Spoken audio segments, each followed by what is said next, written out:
Hi, my name's Catherine Hutton and I work on the ITIS contract in North Sydney. Recently I was lucky enough to go to Kintore with Red Dust as part of Circo 25 and raising money for Red Dust. Red Dust is a charity that supports Indigenous communities with healthy living and trying to promote healthy living within the communities. Kintore is the second most remote Indigenous community within Australia. It's about 535 kilometres west of Alice Springs. So it took us about 7 hours to drive there, and it has a population of about 300 people. So I'd just like to tell you a little bit about our trip. While we were there, we had to spend some time with the children. We were in the classrooms with the kids, so basically what we did is we would help them to read, help them learn about keeping Kintore clean and healthy living and why it's important to eat healthy. It was a really, really surreal experience because, I mean, these children have just grown up with their life being about survival, and they're used to eating goanna, throwing the bones on the ground, and this just goes away. You know, now they have things like Cheetos and Passiona, and that just doesn't go away when you throw it on the ground, and they don't understand why. This community, these people are called the Pintupi people, and they speak Pintupi literature, and the people of Kintore first came out of the desert and saw white faces for the first time in 1963 and continued to come out of the desert. The last of their people came out in 1984. Now when you think about it, that's really not that long ago. I mean, I was born in 85, so there's people not much older than myself who spent their first infant years living in the desert and eating things like goanna and kangaroo when they can, going for days without being able to eat at all, because it just depends on what they get when they're hunting as well. So it was a really amazing experience. I mean, whether or not we made a real impact at this stage, I'd like to hope we did, but we'd probably find that we're not going to see a huge impact until, say, 40 years' time, when these children have actually grown up and become educators themselves. A few interesting things that happen.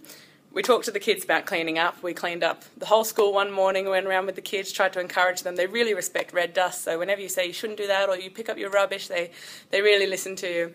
And I was sitting down with one girl not long after we'd been cleaning up the school, and she opened up something and she put the rubbish on my lap, and I said to her, "Hey, where does that go?" And she said, "Bin."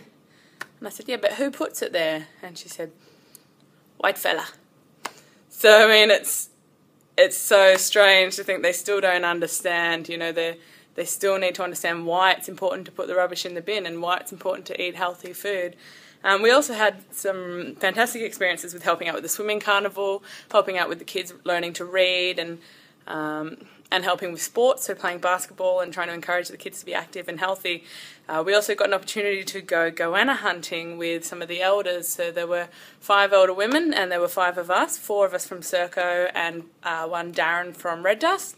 We all went out into the middle of the desert, and the women just separated off and we just followed them and started looking for goanna tracks. And it was amazing to watch these women just scan the land without even really looking down. I mean, I was walking along, looking at every track I could see, going, "Yuyuwa," because Yuyuwa was the lady I was with. "Hey, Yuyuwa, is that goanna track?" And she looked at it and goes, "Yesterday." So she knew exactly when the goanna had been passed. And we got to a point where her feet were burning, so we sat down under a spinifex tree for a little bit, and I said to her, "Would you like my shoes?" She said, "No, can't walk in those." I said, "Okay, well, how about my socks?" And I took my shoes off and I showed her my socks, and she said, "Yes," and then just stuck her foot out in front of me, and I proceeded to put my socks on her feet. Then we got up and continued to walk, and she then said to me, "Kunka, fresh one." And she started poking a stick at the hole and gave me the shovel and said, "Kunka, dig." So then I started digging, couldn't find a goanna, covered in sweat, covered in dirt, in 40-degree heat in the red desert, digging to the point where I thought, wow, I can't see anyone right now. There are no cars, there are no people, it's just me and Yuyuwa, and I've dug a hole that could pretty much be my grave. And I have to say, a thought crossed my mind at some stage that I may not come back. But at that point, Yuyuwa just stood up and said, "Too deep," and walked away. And so I followed her again and continued to dig and try to look for goannas. Unfortunately, we were unsuccessful. Tom Palmer from Curtin actually did get a goanna, but unfortunately he didn't get to eat any of it because the ladies ate it before he could. But we did get to try some kangaroo tail. And we had a really amazing time. I really like to hope that we did make a difference to the community. I encourage those next people who go out there, just go in with an open mind, be prepared to have the kids just be all over you and just have a great time and just help out wherever you can. Something like this makes you really proud to work for Serco. It's a really humbling experience, and it just makes you very proud to know that our organisation helps out with things like this. So just wanted to tell you a little bit about my trip, and I hope you enjoyed it. Thank you.